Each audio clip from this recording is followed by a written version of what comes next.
ಓಂ ಶಾಂತಿ. ನಿಮಗೆ ಹಾಗೂ ನಿಮ್ಮನ್ನ ಯಾರು ಇಷ್ಟಪಡ್ತಾರೆ ಒಳ್ಳೆಯವರು ಎಲ್ಲರೂ ಒಳ್ಳೆಯದಾಗ್ಲವ್ರೆ. ಇವರೇ ಶನಿ ಗುರು ದಯೆ ನಮಗಿಲ್ಲ ಅಂದರೆ ಜೀವನದಲ್ಲಿ ತುಂಬ ಕಷ್ಟಗಳು. ಏನು ಹೇಳಿದೆ? ಶನಿ ದೇವ ಗುರು ದೇವ ಇವ್ರ ದಯೆ ಇಲ್ಲ ಅಂದರೆ ಕಷ್ಟಗಳು ತಪ್ಪಿದ್ದಲ್ಲ.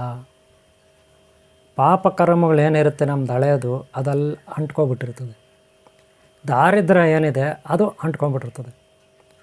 ಶತ್ರುಗಳ ಕಾಟ ಶುರುವಾಗುತ್ತೆ, ರೋಗಗಳು ಶುರುವಾಗುತ್ತೆ. ಬರೀ ನಾವು ಏನೇನು ಕೈ ಹಾಕ್ತೀವಿ ಕೆಲಸಕ್ಕೆ, ಏನೇನು ಕೆಲಸಕ್ಕೆ ನಾವು ಕೈ ಹಾಕ್ತೀವಿ, ಅದು ಸೈಟ್ ತಗೊಳ್ಳೋದಿರ್ಬೋದು, ಮದುವೆ ಮಾಡೋದಿರ್ಬೋದು, ಮನೆ ಕಟ್ಟೋದಿರ್ಬೋದು, ಯಾವುದೋ 2 ವೀಲರೋ 3 ವೀಲರೋ 4 ವೀಲರೋ ಯಾವುದೋ ತಗೊಳ್ಳೋದಿರ್ಬೋದು, ಅಥವಾ ಅದರಲ್ಲಿ ಯಾವುದೋ ಒಂದು ವ್ಯಾಪಾರ ಇರ್ಬೋದು, ಚಿಕ್ಕ ಅಂಗಡಿನೋ ದೊಡ್ಡ ಅಂಗಡಿನೋ ಹೋಲ್ಸೇಲ್ ಅಂಗಡಿನೋ ಡೀಲರ್ಶಿಪ್ಪೋ ಯಾವುದೋ ಒಂದು ಇರ್ಬೋದು, ಅಥವಾ ಫ್ಯಾಕ್ಟ್ರಿನೋ ಆಫೀಸು ಏನೋ ಒಂದು ಇರ್ಬೋದು. ಒಟ್ಟಾರೆ ನಷ್ಟ ನಷ್ಟ ನಷ್ಟ, ಕಷ್ಟ ಕಷ್ಟ ಕಷ್ಟ, ಬಾಧೆ ಬಾಧೆ ಬಾಧೆ, ನೋವು ನೋವು ನೋವು, ಸಂಕಟ ಸಂಕಟ ಸಂಕಟ. ಇದೆಲ್ಲಿಂದ ಬರುತ್ತೆ? ಶನಿದೇವನ ಗುರುದೇವನ ದಯೆ ನಮಗಿಲ್ಲ ಅಂದರೆ. ಏನು ಹೇಳಿದೆ? ಶನಿದೇವರ ಗುರುದೇವರ ದಯೆ ನಮಗಿಲ್ಲ ಅಂದರೆ ಈ ಕಷ್ಟಗಳು ಖಂಡಿತ ಇರುತ್ತೆ ಅನ್ನೋದು ಹಿಂದೂ ಧರ್ಮದಲ್ಲಿ ಒಂದು ನಂಬಿಕೆ. ಹಾಗೆ ಅನ್ಯ ಧರ್ಮೀಯರು ಕೂಡ ನಂಬಿದ್ದಾರೆ. ಅನ್ಯ ಧರ್ಮೀಯರಿಗೆ ಅವ್ರದ್ದೇ ಆದ ದೇವತೆಗಳು ಇರ್ತದೆ, ಅಲ್ಲಿ ಕೂಡ ಕಷ್ಟನೇ, ಇಲ್ಲಿ ಕೂಡ ಕಷ್ಟನೇ.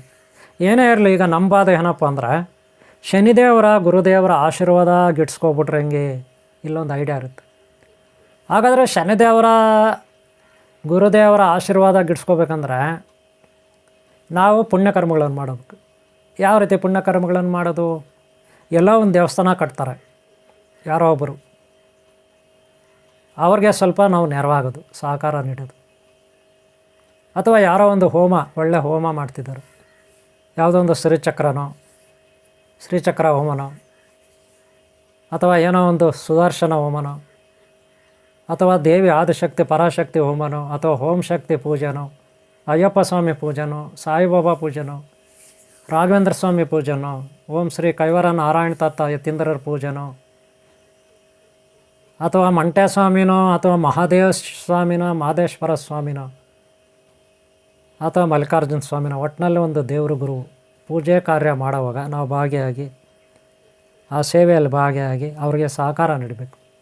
ಒಂದು ವೇಳೆ ಅಲ್ಲಿ ಹೋಗ್ಲಿಕ್ಕಾಗಲ್ಲ, ದೂರ ಇದೆ. ಫಾರ್ ಎಕ್ಸಾಂಪಲ್ ಕುಂಭಮೇಳಕ್ಕೆ ಎಲ್ಲರೂ ಹೋಗ್ತಾರೆ. ವಾನರಾಶಿ ಕಾಶಿ, ಹಾಗೆ ಓಂಕಾರೇಶ್ವರ ಟೆಂಪಲ್ ಇದೆಯಲ್ಲಪ್ಪ ಉಜ್ಜಯಿನಿ, ಅಲ್ಲಿ, ಹಾಗೆ ಶ್ರೀರಾಮಚಂದ್ರ ಪ್ರಭು ದೇವಾಲಯ, ಮಂದಿರ, ಜನ್ಮಸ್ಥಳ ಅಯೋಧ್ಯ, ಎಲ್ಲ ಕಡೆ ಹೋಗ್ತಾರೆ ದೂರ ದೂರ. ಹಾಗೆ ಅಯ್ಯಪ್ಪ ಸ್ವಾಮಿ ಟೆಂಪಲ್ಲು, ಮಹದೇಶ್ವರ ಸ್ವಾಮಿ ಟೆಂಪಲ್ಲು, ಶ್ರೀ ಮಂಜುನಾಥ ಸ್ವಾಮಿ ಧರ್ಮಸ್ಥಳ, ತಿರುಪತಿ ಇತ್ಯಾದಿ ಕಡೆಯೆಲ್ಲ ಹೋಗ್ತಾರೆ. ಎಲ್ಲ ಹೋಗಿ ಸುತ್ಕೊಂಡು ಬರ್ತಾರೆ. ಏತಕ್ಕೆ? ಕರ್ಮ ಕಳಿಬೇಕು, ನಮ್ಮ ಪಾಪ ಕಳಿಬೇಕು, ನಮ್ಮ ಕಷ್ಟಗಳು ಕಳಿಬೇಕು, ನಮ್ಮ ರೋಗಗಳು ಇಲ್ಲದೆ ಆಗಬೇಕು ಅಂತ, ಅದೃಷ್ಟ ಬರಬೇಕು, ಸುಖ ಬರಬೇಕು, ಸಂತೋಷ ಬರಬೇಕು, ಶಾಂತಿ ಸಿಗಬೇಕು ಅಂತ ಈ ಉದ್ದೇಶ ಇಟ್ಕೊಂಡು ಮಾಡ್ತಾರೆ. ಇನ್ನು ಕೆಲವರು ಭಗವಂತ ನಿನ್ನ ಪಾದ ಒಂದೇ ಸಾಕು ನನಗೆ, ಏನೂ ಬೇಡ ಅಂತಾರೆ. ಇದು ಕೂಡ ಉಂಟು. ಇನ್ನು ಕೆಲವರು ಸುಮ್ಮನೆ ಏನೋ ಹೋಗೋಣ ಬರೋಣ ಟೈಮ್ ಪಾಸ್ ಮಾಡೋಣ ಅಂತ ಹೋಗ್ತಾರೆ. ಅವ್ರವ್ರ ಇಷ್ಟ, ಸ್ವಾತಂತ್ರ್ಯ. ಭಾರತ ದೇಶದಲ್ಲಿ ಎಲ್ಲ ರೀತಿಯ ಸ್ವಾತಂತ್ರ್ಯ ಇದೆ. ಅವ್ರದ್ದೇ ಆದ ವೈಯಕ್ತಿಕ ಸ್ವಾತಂತ್ರ್ಯ ಅವ್ರಿಗಿದೆ, ವ್ಯಕ್ತಿತ್ವ ಅಲ್ವಾ? ಅವ್ರದ್ದೇ ಆದ ವ್ಯಕ್ತಿತ್ವ, ಅವ್ರದ್ದೇ ಆದ ವೈಯಕ್ತಿಕ ಸ್ವಾತಂತ್ರ್ಯ. ಕರೆಕ್ಟಾ? ಇಲ್ಲೇನು ಹೇಳಕ್ಕೆ ಬಂದಿದ್ದೀನಪ್ಪ ಅಂದರೆ, ತುಮಕೂರು ಹತ್ರ ನಾಗನಹಳ್ಳಿ ಅಂತ ಒಂದಿದೆ. ತುಮಕೂರು ಹತ್ರ ನಾಗನಹಳ್ಳಿ, ಮಣ್ಣಿನ ಪಾಳ್ಯ ಅಂತ. ನಾಗನಹಳ್ಳಿಗೆ ಪಕ್ಕದಲ್ಲಿ ಅಟ್ಯಾಚು ತೋಟದ ಮನೆಗಳು, ಮಣ್ಣಿನ ಪಾಳ್ಯ. ಈ ಮಣ್ಣಿನ ಪಾಳ್ಯ ಪಕ್ಕದಲ್ಲೇ ಇರೋದು ನಾಗನಹಳ್ಳಿ. ದೊಡ್ಡದು, ಸ್ವಲ್ಪ ಒಂದು 100 ಮನೆ, ಎಷ್ಟೋ ಒಂದು 50 ಮನೆ 100 ಮನೆ. ಅದರ ಪಕ್ಕದಲ್ಲೇ ಒಂದು 2-3 ಮನೆ 5-6 ಮನೆ ಈ ಮಣ್ಣಿನ ಪಾಳ್ಯ ಅಂತ. ಆ ಮಣ್ಣಿನ ಪಾಳ್ಯದಲ್ಲಿ ಒಂದು ಹಳೆಯ ಮನೆ ದೊಡ್ಡದು. ಅವರೊಂದು 3 ಜನ 4 ಜನ ಅಣ್ಣ ತಮ್ಮಂದರು, ಎಲ್ಲ ಅವ್ರವ್ರ ಮನೆಗಳಿತ್ತು, ತೋಟದ ಮನೆಗಳು ಅಂತ ಅಕ್ಕಪಕ್ಕ. ಇಲ್ಲಿ ಚಿಕ್ಕಯ್ಯ ಅಂತ ಒಬ್ಬರು, ಒಂದು ಮನೆಯಲ್ಲಿ ಚಿಕ್ಕಯ್ಯ ಅವ್ರ ಕುಟುಂಬ ವಾಸ ಮಾಡ್ತಾ ಇರಬೇಕಾದ್ರೆ ಮನೆಯಲ್ಲಿ ಹುತ್ತ ಬಂದುಬಿಡ್ತು. ಏನು ಬಂದುಬಿಡ್ತು? ಹುತ್ತ ಬಂದುಬಿಡ್ತು. ಹುತ್ತ ಬಂದಮೇಲೆ ಇವ್ರು ಯಾಕೋ ಸ್ವಲ್ಪ ಭಯಭೀತರಾದರು. ಆಮೇಲೆ ಮುನೇಶ್ವರ ಅಂದರೆ ನಾಗಪ್ಪ, ನಾಗರಾಜ, ನಾಗೇಶ್ವರ ಬಂದು ಕಾಣಿಸ್ಕೊಳ್ಳೋದು ಶುರುವಾಯಿತು.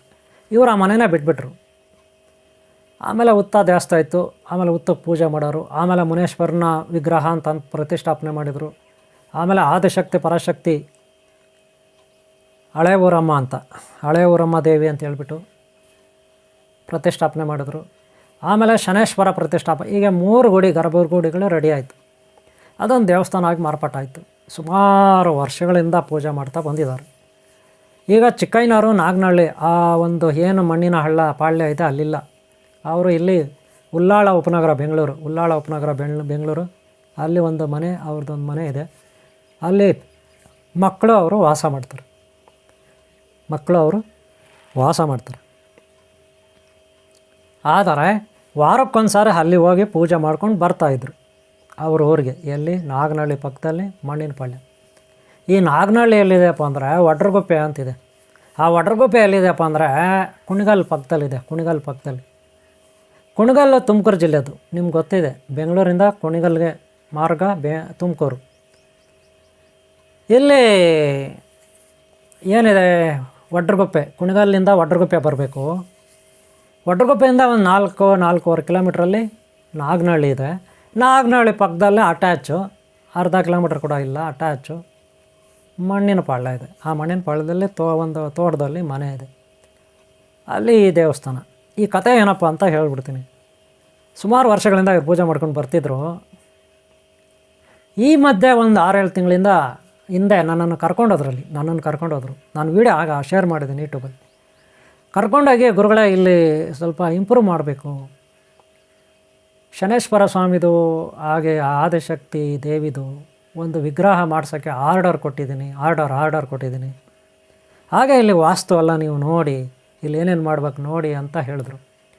ನಾನು ನೋಡಿದೆ, ಬರೀ ಒಂದು ದೇವಸ್ಥಾನ ಇದೆ, ಬಾತ್ರೂಮ್ ಟಾಯ್ಲೆಟ್ ಇಲ್ಲ. ಸರಿ, ಅಡುಗೆ ಮನೆ ನೋಡಪ್ಪ, ಒಂದು ಅಡುಗೆ ಮನೆ ಇಲ್ಲಿ ಕಟ್ಟಬೇಕು. ನೋಡಪ್ಪ, ಇಲ್ಲಿ ಗುರುಗಳು ಬಂದರೆ ಒಂದು ಅಟ್ಯಾಚ್ ಬಾತ್ರೂಮ್, ಒಂದು ಬೆಡ್ರೂಮ್ ರೆಡಿ ಮಾಡಬೇಕು, ಅವ್ರ ಗುರುಗಳಿಗೆ ಅಂತ ಒಂದು ಆಶ್ರಮದ ಥರ ಚಿಕ್ಕದಾಗೊಂದು. ಹಾಗೆ ಇಲ್ಲಿ ಒಂದು ಸ್ಟೋರ್ ರೂಮು, ಹಾಗೆ ಇಲ್ಲಿ ಅನ್ನದಾಸೋಹಕ್ಕೆ ಒಂದು ಮನೆ, ಹಾಗೆ ಇನ್ನೂ ಸ್ವಲ್ಪ ಹೈಟ್ ಮಾಡಬೇಕು ಈ ಸೀಟೆಲ್ಲ, ಈಗೆಲ್ಲ ಹೇಳಿದೆ. ಅಷ್ಟೊತ್ತಿಗೆ ಅವರು ಕೂಡ ಈ ರೀತಿ ಅವ್ರ ಮೈಂಡಲ್ಲೇ ಒಂದಿತ್ತು. ಏನಪ್ಪ ಅಂದರೆ ಶನೇಶ್ವರ ಸ್ವಾಮಿದು 6.5 ಅಡಿಯಿಂದ 7.5 ಅಡಿವರೆಗೂ ಪಂಚಲೋಹದ ವಿಗ್ರಹ ಮಾಡೋಕ್ಕೆ ಜಗದೀಶ್ ಅಂತ ಅವರು ಕುರುಬರ ಕರೇನಹಳ್ಳಿ ಅಂತ ಬರುತ್ತೆ. ಅದೆಲ್ಲಿ ಬರುತ್ತೆ ಅಂದರೆ ರಾಮವಳ್ಳಿ ಪಕ್ಕದಲ್ಲಿದೆ. ರಾಮವಳ್ಳಿ ಕೇಳಿದಿರ ಮುಕ್ತಿನಾಗ, ಅಲ್ಲಿ ಸಿದ್ಧಾರೂಢ ಮಠ ಬರುತ್ತೆ. ಸಿದ್ಧಾರೂಢ ಮಠದಿಂದ ಒಂದು 2-3 ಕಿಲೋಮೀಟ್ರ್ ದೂರದಲ್ಲೇ ಈ ಕುರುಬರ ಕರೇನಹಳ್ಳಿ ಬರುತ್ತೆ. ಅಲ್ಲಿ ಜಗದೀಶ್ ಅಂತ ಒಬ್ಬರು ಆಚಾರಪ್ಪ ಇದ್ದಾರೆ. ಅವರು ವಿಗ್ರಹಗಳೆಲ್ಲ ರೆಡಿ ಮಾಡ್ತಾರೆ, ಹುಡುಗರನ್ನ ಎಲ್ಲ ಕೆಲಸಕ್ಕೆ ಕೊಂಡಿದ್ದಾರೆ. ನಾನು ಅಲ್ಲಿ ವೀಡಿಯೋ ಮಾಡಿದ್ದೀನಿ, ವೀಡಿಯೋ ಮಾಡಿ ಇದೇ ಯೂಟ್ಯೂಬಲ್ಲಿ ಶೇರ್ ಮಾಡಿದ್ದೀನಿ. ಅಲ್ಲಿ ಆಗ ಶನೇಶ್ವರ ಡೆಮೋ ಪೀಸು ಫೈಬರ್ದು ಅಂದರೆ ಡೆಮೋ ಪೀಸ್, ಸಾಂಪಲ್ ಪೀಸ್ ಅಂತೀರ ನೀವು. ಪಂಚಲೋಹದ ವಿಗ್ರಹ ಅಲ್ಲಿ ಆಚಾರಪ್ಪನ ಹತ್ರ ಇವರು ಚಿಕ್ಕಯ್ಯ ಅವರು ಆರ್ಡರ್ ಕೊಟ್ಟಿದ್ದಾರೆ. ಈ ಚಿಕ್ಕಯ್ಯ ಯಾರು? ಈ ಶನೇಶ್ವರ ಮುನೇಶ್ವರ ಆದಿಶಕ್ತಿ ದೇವಾಲಯದ ಸಂಸ್ಥಾಪಕರು, ಮನೆ ಮಾಲೀಕರು ಕೂಡ, ಆ ಮೇಯ್ನ್ ಅರ್ಚಕರು ಕೂಡ ಇವರೇ. ಇವತ್ತು ಅದನ್ನು ಮುಂದುವರ್ಸ್ಕೊಂಡು ಬರ್ತಿರೋದು ಇದೇ ಚಿಕ್ಕಯ್ಯ. ಅದೇ ಜಗದೀಶ್ ಆಚಾರಪ್ಪನ ಹತ್ರ ಆರ್ಡರ್ ಕೊಟ್ಟಿದ್ದಾರೆ. ಏನು ಆರ್ಡರ್ ಕೊಟ್ಟಿದ್ದಾರೆ? ದೇವಿ ವಿಗ್ರಹ ಒಂದು 3.25-4 ಅಡಿ ಎತ್ತರದ್ದು ಪಂಚಲೋಹದ್ದು ಆದಿಶಕ್ತಿ ಪರಾಶಕ್ತಿದು. ಆಮೇಲೆ ಶನೇಶ್ವರದ 6.5 7 ಅಡಿ, ಎಷ್ಟು? 6.5 7 ಅಡಿ ಪಂಚಲೋಹ ವಿಗ್ರಹ ಆರ್ಡರ್ ಕೊಟ್ಟಿದ್ದಾರೆ. ಅದನ್ನು ಮಾಡ್ತಿದ್ದಾರೆ. ಅಲ್ಲಿಗೆ ನನಗೆ ಕರ್ಕೊಂಡು ಹೋಗಿದ್ರು, ನಾನು ನೋಡಿದೆ, ಅಲ್ಲಿ ಹೋಗಿ ವೀಡಿಯೋ ಮಾಡಿದೆ. ಸಾಂಪಲ್ ಪೀಸ್ ಫೈಬರಲ್ಲಿ ಸಾಂಪಲ್ ಪೀಸ್ ಮಾಡ್ತಾರೆ, ಆಮೇಲೆ ಅದನ್ನು ಒರಿಜಿನಲ್ ಮಾಡ್ತಾರೆ, ಏನೋ ಪಂಚಲೋಹದ ಮಾಡ್ತಾರೆ. ಈಗ ಸದ್ಯಕ್ಕೆ ಪಾಪ ಇವರು ಚಿಕ್ಕಯ್ಯವರು ಇರೋ ದುಡ್ಡು ಕಾಸು ಏನೋ ಒಂದು ಅಲ್ಪ ಸ್ವಲ್ಪ ಇತ್ತಲ್ಲ, ಅದು ಹಾಕ್ಕೊಂಡಿದ್ದಾರೆ. ದಾನಿಗಳು ಯಾರು ಕೊಟ್ಟರು ಯಾರಿಲ್ಲ ಇನ್ನೂ ನನಗೂ ಸರಿಯಾಗಿ ಗೊತ್ತಿಲ್ಲ ಮಾಹಿತಿ. ನಾನು ನಿಮ್ಮಲ್ಲಿ ಕೇಳೋದೇನಪ್ಪ ಅಂದರೆ, ಇದು ಈಗ 3ನೇ ತಿಂಗಳು 2025ನೇ ಇಸ್ವಿ ಮಾರ್ಚ್ ತಿಂಗಳು. ಇವತ್ತು 6 ತಾರೀಕು ನೋಡಿ ಇವರೇ, ಇವತ್ತು 6 ತಾರೀಕು ಮಾರ್ಚ್ ತಿಂಗಳು, ಅಂದರೆ 3ನೇ ತಿಂಗಳು 2025ನೇ ಇಸ್ವಿ ಗುರುವಾರ. ಇವತ್ತು ನಾನು ನಿಮ್ಮ ಹತ್ರ ಮಾತಾಡ್ತಾಯಿದ್ದೀನಿ. ಅದೇ ಇದೇ ತಿಂಗಳು 19ನೇ ತಾರೀಕು 20ನೇ ತಾರೀಕು 21ನೇ ತಾರೀಕು ಇದೇ ಮಣ್ಣಿನ ಪಾಳ್ಯದಲ್ಲಿ ಕಾರ್ಯಕ್ರಮ ಇದೆ. ಏನು ಕಾರ್ಯಕ್ರಮಪ್ಪ ಅಂದರೆ ಆದಿಶಕ್ತಿ ಪರಶಕ್ತಿ ಮೂರ್ತಿ 4.5 ಅಡಿದು ಪ್ರತಿಷ್ಠಾಪನೆ ಮಾಡಬೇಕಿತ್ತು ಅವತ್ತು. ಹಾಗೆ ಶನೇಶ್ವರ ಸ್ವಾಮಿದು 6.5 ಅಡಿಯಿಂದ 7 ಅಡಿ ವಿಗ್ರಹ ಇದೆಯಲ್ಲ, ಅದನ್ನು ಪ್ರತಿಷ್ಠಾಪನೆ ಮಾಡಬೇಕಿತ್ತು. ಪುರೋಹಿತರೇ ಬರ್ತಾರೆ, ಅಲ್ಲೆಲ್ಲ ಏನೋ ಒಂದು ಪ್ರಾಣ ಪ್ರತಿಷ್ಠಾ ಕಾರ್ಯಕ್ರಮ, ಹೋಮ ಮಾಡ್ತಾರೆ, ಕಳಸ ಗಂಗೆ ಪೂಜೆ ಮಾಡ್ತಾರೆ. ಆಮೇಲೆ ಅಲ್ಲಿ ಅಗ್ನಿಕುಂಡ ಹಾಕ್ತಾರೆ, ಅಗ್ನಿಕುಂಡದ ನಡೀತದೆ. ಈ ಪ್ರತಿಷ್ಠಾಪನಾ ಕಾರ್ಯಕ್ರಮ ಜಾತ್ರಾ ಮಹೋತ್ಸವ ಅಂತ ಇಟ್ಕೊಂಡಿದ್ದಾರೆ. ಆದರೆ ವಿಗ್ರಹಗಳು ಇನ್ನೂ ಸ್ವಲ್ಪ ಡಿಲೇ ಆಗುತ್ತೆ ಅಂತ ಹೇಳ್ತಿದ್ದಾರೆ. ಒಟ್ನಲ್ಲಿ ಇಲ್ಲಿ ಜಾತ್ರಾ ಕಾರ್ಯಕ್ರಮ, ಪ್ರತಿಷ್ಠಾಪನಾ, ಪ್ರಾಣ ಪ್ರತಿಷ್ಠೆ ಇದೆಲ್ಲ ಈಗೇನು ಹಳೆ ವಿಗ್ರಹಗಳೆಲ್ಲ ಇದೆ ಅದರಲ್ಲೇ ಅವರು ಮುಗಿಸ್ತಾರೆ ಅಂತ ಅಂದ್ಕೊಂಡಿದ್ದೀನಿ. ಇಲ್ಲಿ ಏನಪ್ಪ ಮನವಿ ನಿಮ್ಮಲ್ಲಿ ಅಂದರೆ, ಎಲ್ಲೇ ಆಗಲಿ ಈ ಭೂಮಿ ಮೇಲೆ ಯಾರೇ ಆಗಲಿ ಹುಟ್ಟಿದರೆ ಜೀವನದಲ್ಲಿ ಹುಟ್ಟಿದ ಮೇಲೆ ಹಂಗೆ ಸತ್ತೋಗ್ಬಾರ್ದು. ಎಷ್ಟು ಆಸ್ತಿ ಇದ್ರೇನು, ಎಷ್ಟು ಫ್ಯಾಕ್ಟ್ರಿಗಳಿದ್ರೇನು, ಎಷ್ಟು ಕಾರುಗಳಿದ್ರೇನು, ಎಷ್ಟು ಬಸ್ಸುಗಳಿದ್ರೇನು, ಎಷ್ಟು ಟೂ ವೀಲರ್ಗಳು, ಸೈಕಲ್ಗಳು, ಆಟೋಗಳಿದ್ರೇನು, ಎಷ್ಟು ಹೋಟೆಲ್ಗಳಿದ್ರೇನು, ಒಳ್ಳೆ ಆಫೀಸರ್ ಆಗಿರಲಿ, ಎಷ್ಟೇ ದೊಡ್ಡ ಆಫೀಸರ್ ಆಗಿರಲಿ, ಏನೇ ಆಗಿರಲಿ, ಭೂಮಿ ಮೇಲೆ ಹುಟ್ಟಿ ಎಷ್ಟೇ ಆಸ್ತಿ ಮಾಡಿರಲಿ, ಎಷ್ಟೇ ಅಪಾರ್ಟ್ಮೆಂಟ್ಗಳು, ಪ್ಲಾಟ್ಗಳು, ಸ್ಕೂಲುಗಳು, ಹಾಸ್ಪಿಟ್ಲ್ಗಳು ಏನೆಲ್ಲ ಕಟ್ಟಿರಲಿ, ನಾನು ಅದ್ರ ಬಗ್ಗೆ ಮಾತಾಡಲ್ಲ. ನೋಡಪ್ಪ, ಮನುಷ್ಯ ಅಂದಮೇಲೆ ಹುಟ್ಟಿದ ಮೇಲೆ ಒಂದು ಮರ ಆದರೂ, ಒಂದು ಸಸ್ಯ ಆದರೂ ಉಣಿ ಒಂದು ಮರ ಮಾಡಿ ಅದನ್ನು ಬೆಳೆಸಿ ನಾವು ಸಾಯಬೇಕು.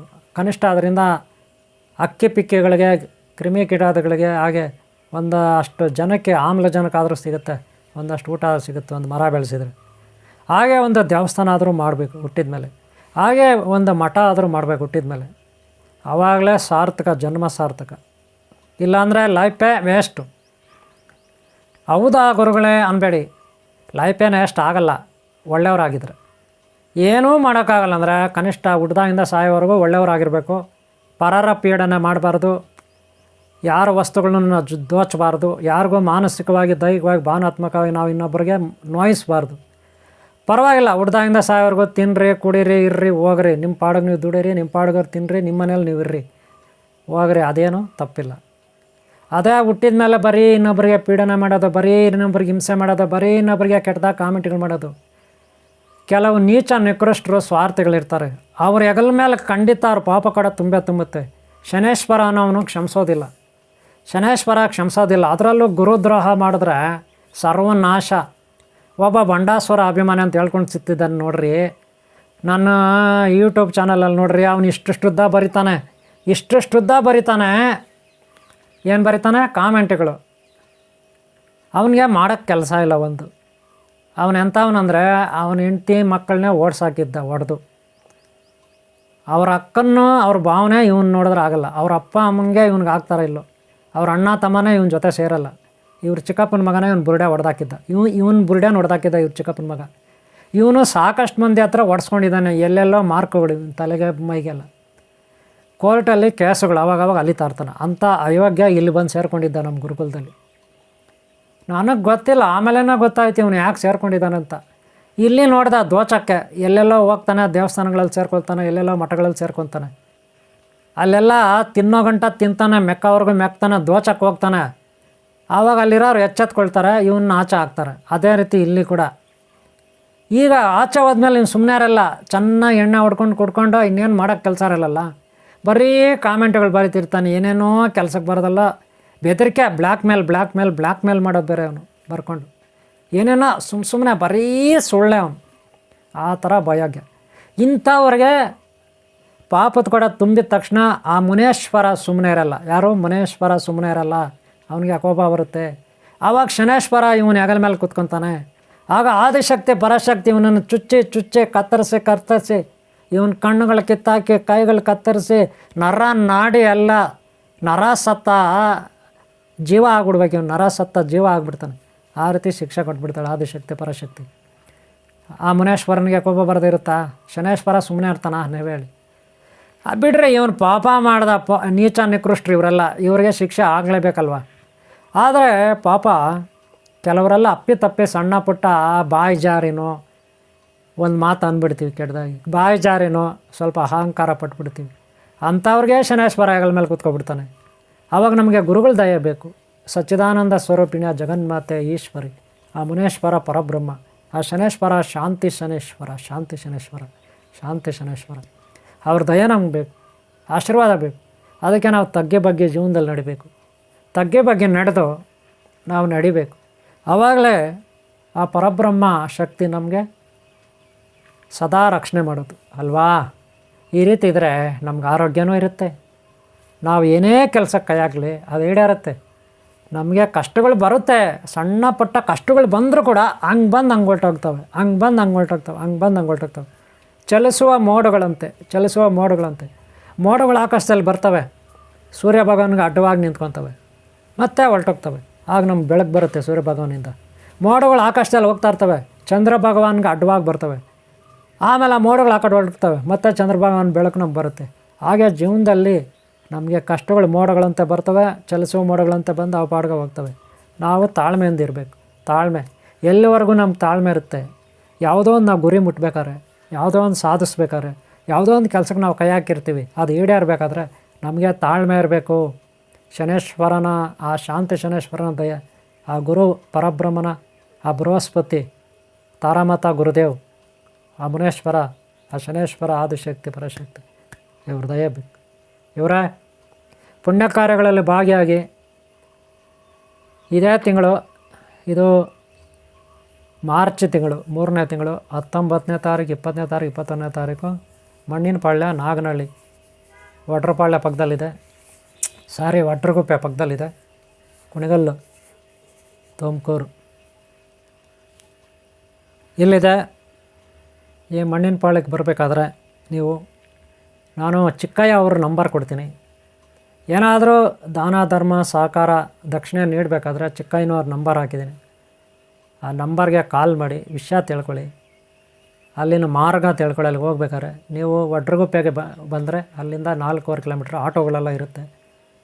ಅಥವಾ ಕಾಲ್ ಮಾಡಿ ಏನೋ ಒಂದು ವ್ಯವಸ್ಥೆ ಮಾಡ್ತಾರೆ. ವಡ್ರಗುಪ್ಪೆಗೆ ಬಂದು ಕಾಲ್ ಮಾಡಿದ್ರು ನಡೀತದೆ.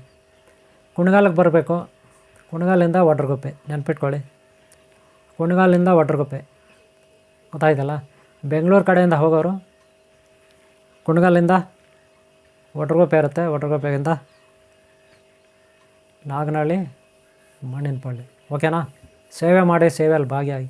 ಯಾರ್ಯಾರು ಈ ಕಾರ್ಯಕ್ರಮದಲ್ಲಿ ಭಾಗಿಯಾಗೋಕ್ಕೆ ಸಾಧ್ಯ ಇದೆ ಅವರು ಕಾಲ್ ಮಾಡಿ ಚಿಕ್ಕಯ್ಯನವ್ರಿಗೆ. ಏನು ಡೇಟ್ ಇದೆ ಆ ಡೇಟ್ಗೆ ಅಲ್ಲಿ ಹಾಜರಾಗಿ ಸೇವೆಯಲ್ಲಿ ಭಾಗಿಯಾಗಿ. ಆ ದೈವ ಶಕ್ತಿ ಏನಿದೆ, ಗುರು ದೈವ ಅವರ ಅನುಗ್ರಹದಿಂದ ನಿಮಗೆ ಒಳ್ಳೆಯದಾಗಲಿ. ಹಾಗೆ ಒಂದು ವೇಳೆ ಕಾರ್ಯಕ್ರಮದಲ್ಲಿ ಭಾಗಿಯಾಗೋಕ್ಕೆ ಆಗೋದಿಲ್ವಾ, ನಿಮಗೆ ಸಾಧ್ಯ ಇಲ್ವಾ, ದೂರದಲ್ಲಿದ್ದೀರಾ, ನಿಮಗೆ ಅನಾನುಕೂಲ ಇದೆಯಾ, ಏನೋ ಒಂದು ಅವ್ರ ನಂಬರ್ ತಗೊಳ್ಳಿ, ದಕ್ಷಿಣೆ ಹಾಕಿ. ಇಲ್ಲ ನನ್ನ ನಂಬರೇ ತಗೊಳ್ಳಿ, ದಕ್ಷಿಣೆ ಹಾಕಿ. ನಾನು ಅವ್ರಿಗೆ ತಲುಪಿಸ್ತೀನಿ. ನೀವು ನನ್ನ ನಂಬರ್ಗೆ ಹಾಕಿದ್ರು ನಡೀತದೆ, ಅವ್ರಿಗೆ ನಾನು ತಲುಪಿಸ್ತೀನಿ. ಇಲ್ಲ ಅವ್ರ ನಂಬರ್ ಕೊಟ್ಟಿರ್ತೀನಿ, ಅವ್ರ ನಂಬರ್ಗೆ ಹಾಕಿ. ಓಕೆನಾ. ನಿಮ್ಮೆಲ್ಲರಿಗೂ ಆ ಶನೇಶ್ವರ, ಮುನೇಶ್ವರ, ಆದಿಶಕ್ತಿ ಪರಾಶಕ್ತಿ, ಅಲ್ಲಿನ ಸ್ಥಾನಶಕ್ತಿ ಎಲ್ಲರಿಗೂ ಒಳ್ಳೇದು ಮಾಡಲಿ. ಸದಾ ಎಲ್ಲರಿಗೂ ಆ ಮಹಾಶಕ್ತಿ ರಕ್ಷಣೆ ಇರಲಿ. ಧರ್ಮವಂತರನ್ನು, ಒಳ್ಳೆಯವರನ್ನು ಆ ಶಕ್ತಿ ಶಾಶ್ವತ ಕಾಪಾಡಲಿ ಅಂತ ನಾನು ಬಯಸ್ತೇನೆ. ನಿಮ್ಮೆಲ್ಲರಿಗೂ ನನ್ನ ಆಶೀರ್ವಾದಗಳು. ಈ ಕಾರ್ಯಕ್ರಮದಲ್ಲಿ ಭಾಗಿಯಾಗಿ ಅಂತ ನಾನು ಕೇಳ್ಕೊತೀನಿ. ಅಥವಾ ಅನಾನುಕೂಲ ಆದರೆ ಏನಾದರೂ ದಕ್ಷಿಣೆ ಹಾಕಿ ಅಂತ ಕೇಳ್ಕೊತೀನಿ. ಓಕೆನಾ. ಎಲ್ಲರಿಗೂ ಒಳ್ಳೆಯದಾಗಲಿ.